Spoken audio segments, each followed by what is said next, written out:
to forget how we benefit from our Cumbrian surroundings.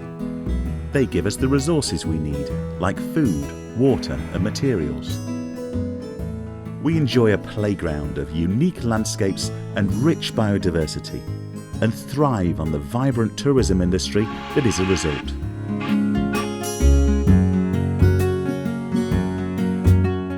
Our natural environment, our farmers and land managers are at the heart of our Cumbrian life. But in the next 40 years, Cumbria is going to change.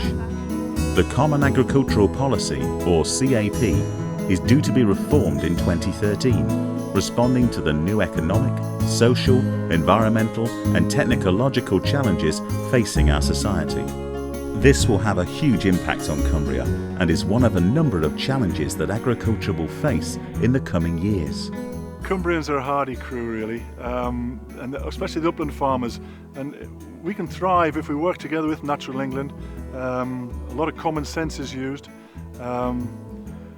We don't want to turn these upland farmers into museums. All we're farming for is the heather and the wildflowers. We're here primarily to farm for food. Real climate change will force farmers to adapt their methods. Peat holds a huge amount of carbon. A healthy peat bog will hold and actually act as a carbon sink as more peat is created. A healthy peat bog will create about 1 millimetre of peat per year. Now, a damaged peat bog releases carbon into the atmosphere, which has a negative impact on things like climate change. Shortages of water and fuel will put them under pressure to find alternative approaches to traditional tasks.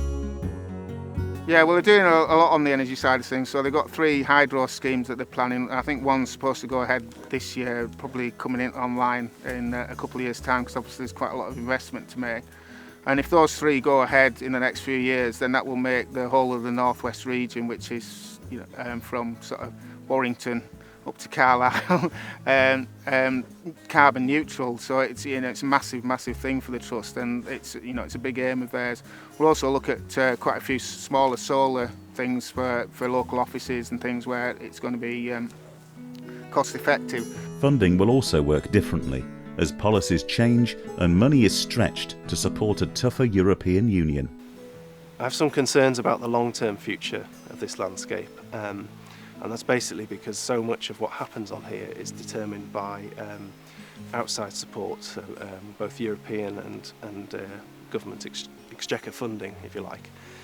And with that, with the picture internationally not looking too good now, that the future maybe isn't so secure.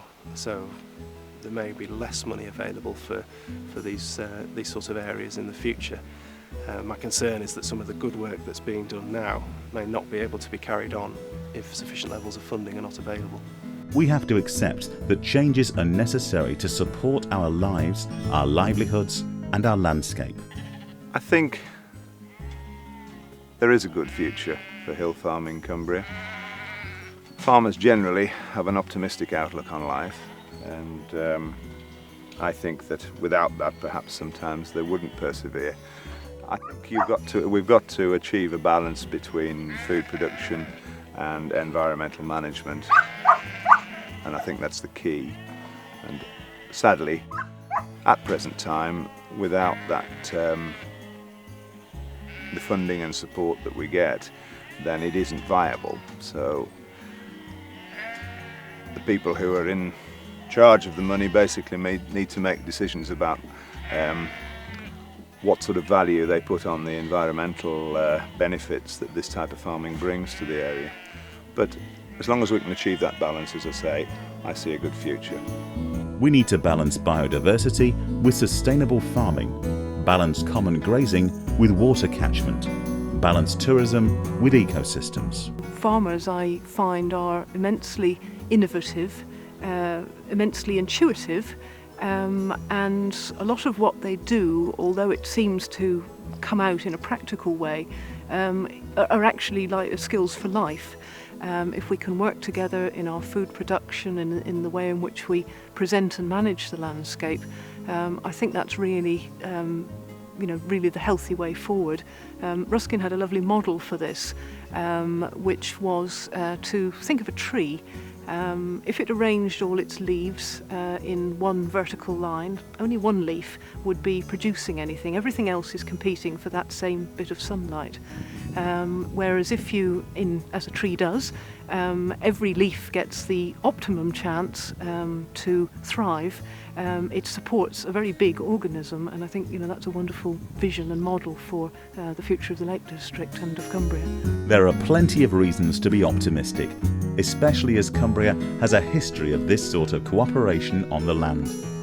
We are in no doubt that Cumbria can survive and thrive. Absolutely. Our farmers, gamekeepers and the communities that lived and worked here for generations have faced other different challenges before, and they're still here.